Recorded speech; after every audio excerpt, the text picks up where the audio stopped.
Look, most people think the $1 million agency is just a total fantasy. You know, something sold by those flashy internet gurus on Instagram who rent Lamborghinis for the weekend.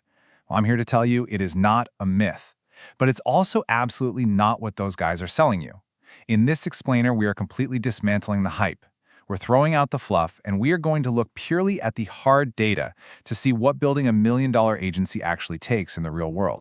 Okay, so here's our roadmap for this explainer. We're going to kick things off with the $1 million myth, then we'll break down the anatomy of top agencies, dig into something called the distribution trap, explore the local blueprint, take a peek inside the business club, and finally we'll wrap up with the financial realities and risks.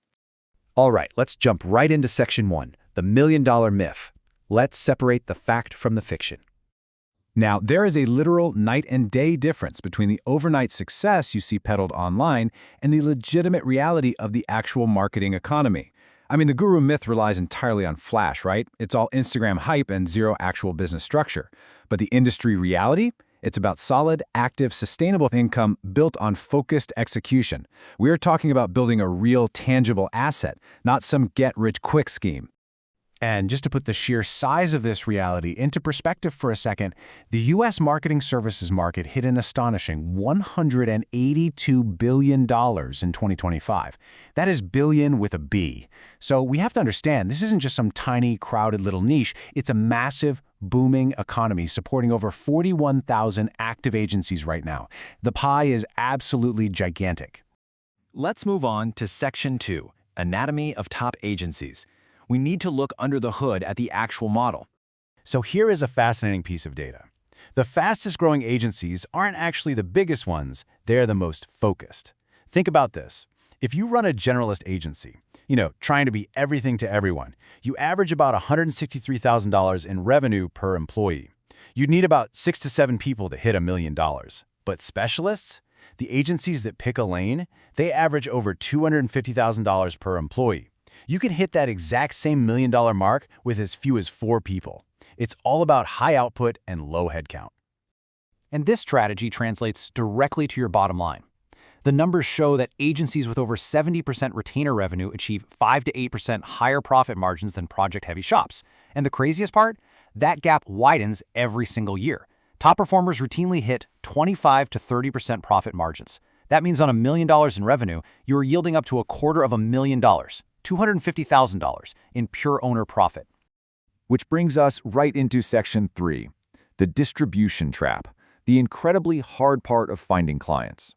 Okay, this is the ultimate paradox of the agency world, and it's a question we really have to ask ourselves.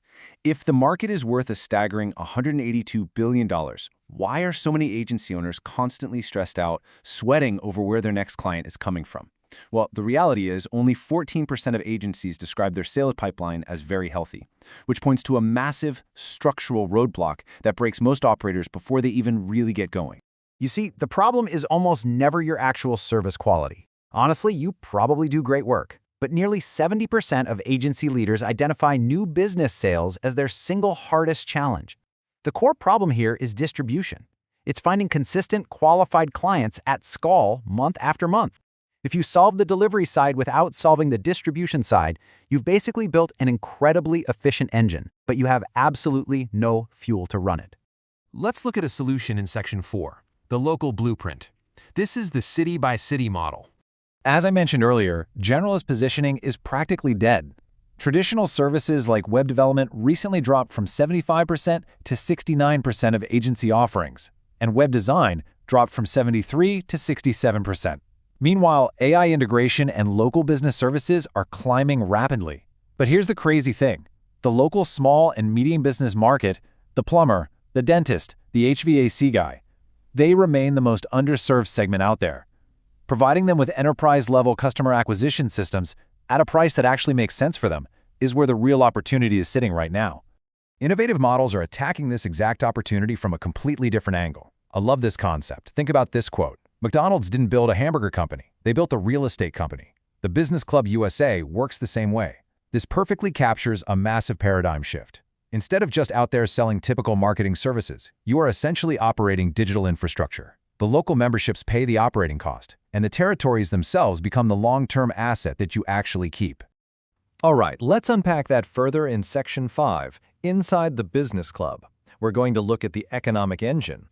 So the foundation of this particular model relies on three systems they call the Trinity. First up is Pulse, which is locally branded media that you own outright in the city to build serious SEO authority. Second is Marvin, a 24/7 AI concierge that handles calls, texts, and emails from member businesses. And third is PASS, the operational deployment playbook. Because these three systems act as the foundation for every territory, it means you don't have to build the tech yourself and you don't have to hire a massive staff. Marvin the AI is handling the heavy lifting on operations. Now, how do you actually keep local money circulating inside this ecosystem? Well, by using integrated programs that are entirely run by the AI. We're talking about setting up a sub-ambassador network of local creators, running a gift card program, doing giveaways for massive list building, hosting a local deals directory, and establishing a community anchor program. These specific programs turn a standard boring membership into a true, thriving local economic engine. And it's so important to understand the role of the operator here, who is known as the ambassador. What do they actually do? They recruit members, they activate those sub-ambassadors, and they build real, physical local relationships. What do they not do? They do not build technology, they don't hire massive staffs, and they don't go door-to-door selling traditional marketing services. The person who truly builds $1 million agency is the one who simply shows up every day, focuses strictly on distribution, puts in the work, and lets the math compound over time. Which leads us to our final section, financial realities and risks. Let's look at the numbers and the actual rewards.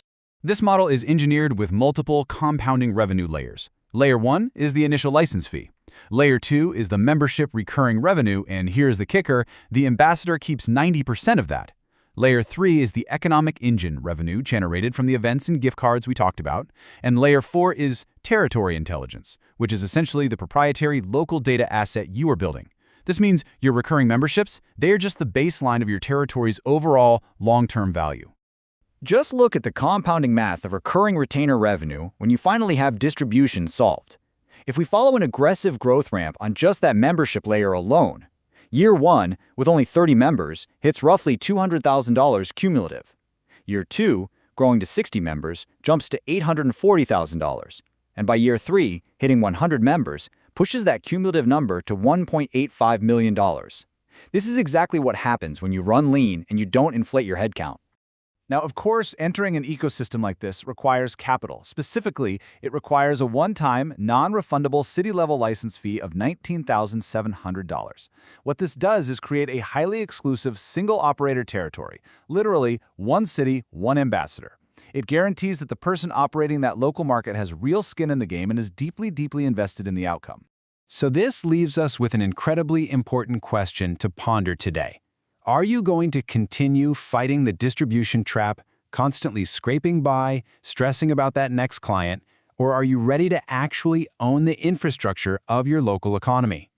The $1 million agency is real. The math completely checks out. But as we've seen throughout this explainer, the gap between the people who actually build it and those who don't comes down entirely to picking your niche and solving distribution first.